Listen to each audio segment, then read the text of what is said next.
আবার করু মানুষ এত চিনে তো এরপর যদি আমি বলা দেখি এই দেখি কালকে রাতে দৈনিক সংবাদের সাংবাদিক মিনাল যখন বাড়ি ফিরছিল তখন এই জায়গাটাতে এই স্পটটাতে ওকে ধরে খুব মারধর করে ওর অটোটা আরণ্যকের সামনে ওর ওই অটোটা একটু খারাপ হয়েছিল। নামার পরে ওইখানে একটা আগুন লেগেছিল, এই ছবি তুলছিল, তখন ওকে খুব মারধর করে ওই দেখেন এই দেখেন এই দেখেন এই মুখ দেখেন জামা ছিঁড়ে ফেলেছে। পুলিশকে সাথে সাথে খবর পাওয়ার পর সাথে সাথে সাংবাদিকরা আসে, পিকলু তারা আসে। আসার পর ওসিকে 3-4 বার ফোন করে এডিনগর ওসিকে, ওসি আসেনি। কারণ ওসি চিনে কারা মেরেছে, ওসির সাথে ওদের একটা আনহোলি যোগাযোগ আছে। কারণ এগুলো আমরা জানি, বহু খবর হয়েছে এই ওসির বিরুদ্ধে এবং ওসির প্রশ্রয়ে ওসির মদতে এখানে কিছু সমাজদ্রোহী থাকে।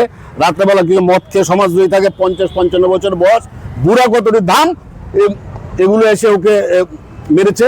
আমরা ওসিকে আজকে টাইম দিয়েছি, আমি এসডিপি সদস্যের সাথে কথা বলেছি, আজকের মধ্যে যদি অ্যারেস্ট না করে কালকে আমরা যা করার আমরা করব। প্রতিনিয়ত আমরা সাংবাদিকরা এই গত 15 দিনের মধ্যে 3টা ইনসিডেন্ট হয়েছে। রাত্রেবেলা বাড়ি ফেরার সময়, এখন সন্ধ্যার পরে রাত্রেবেলা কাজ ছেড়ে বাড়ি যাওয়াটাই প্রবলেম হয়ে যাচ্ছে। এগুলো কিন্তু চলবে না, আমি বারবার বলে দিচ্ছি। আর এই ওসিকে সরাতে হবে, এখান থেকে ওসিকে সরাতে হবে। কারণ ওসির প্রশ্রয়ে এই জায়গাটার মধ্যে সবকিছু হচ্ছে। ড্রাগ, তারপরে ড্রাগের যারা ব্যবসায়ী ওর সাথে ওসির মিটিং হয় থানাতে, ড্রাগের যারা ব্যবসায়ী ও ওসির সাথে বসে ওসি এগুলো করছে। হ্যাঁ অবশ্যই আমরা আজকের দিন দেখবো, কারণ এসডিপি সদর বলেছে যে আজকের মধ্যে অ্যারেস্ট হবে। যদি অ্যারেস্ট না হয় কালকে আমরা এই নিয়ে আমরা উচ্চপদস্থ আধিকারিকের কাছে যাব। এটা ঠিক না, কারণ যতগুলো ইনসিডেন্ট হয়েছে, কিছুদিন আগে সমীর দেববর্মা বলে আমাদের জনজাতি ভাই বাড়ি ফিরছিল, আমরা খবর পাওয়ার পর সাথে সাথে গেছি এবং আসামিদের অ্যারেস্ট হয়েছে। এবং আজকেও বলেছে আমরাও সাথে সাথে এসেছি এখানে। রাত্রে ও আমাকে ফোন করেছিল, কিন্তু রাত্রে ফোনটা আমার এখানে ঢুকিনি, তাহলে রাত্রেই আসতাম।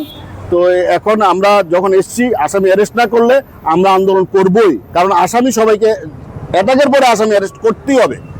আর অ্যাটাক যদি করে ওদেরকে দৃষ্টান্তমূলক সাজা না দেওয়া পর্যন্ত আমরা থামবো না, আমরা থামি না। সময় একটা অটো ডিস্টার্ব করেছিল, তো জাস্ট মানে নেমে অন্য একটা গাড়ি ধরার জন্য অপেক্ষা করছিলাম। এই সময় এখানে জাস্ট একটা মানে আগুন লেগেছিল, ফায়ার সার্ভিস এসেছিল, তো আমি একটা ক্যামেরা করছিলাম আর কি। তো ওই সময় কিছু মানে 50+ বয়স হবে এরকম 5-7 জন যুবক এসে আমাকে জাস্ট বললো কি মানে ক্যামেরা করছো তুমি কে, এরকম মানে কিছু একটা। তো তারপর হঠাৎ করেই মানে কিছু বোঝার আগেই মানে আক্রমণ শুরু করলো আর কি, কিল ঘুষি এরকম, শার্টের বোতাম ছিঁড়ে ফেলেছে। এবং তারপর ধাওয়া করেছে আমাকে মানে মোটামুটি 100 মিটার। তারপর আমি পালিয়ে মিলন সংখ্যা এলাকায় মানে চলে যাই আর কি। আপনি যখন পরিচয় দিয়েছেন আমি একজন সাংবাদিক, তখন কি ওনারা তখনই আক্রমণ করেন? না, আমাকে চিনে, আমি সাংবাদিক, কিন্তু পরিচয় দেওয়ার দরকার লাগেনি।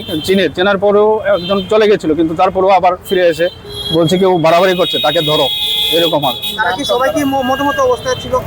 মোস্ট প্রবাবলি, কারণ ওই সময় তো 11+ বাজে, মানে ওই সময় তো আর কেউ মানে খালি মুখে রাস্তায় দাঁড়িয়ে কিছু করছে এরকম মনে হয় না। নিশ্চয়ই। নাম জানি না, কিন্তু চেহারা চিনি আমি।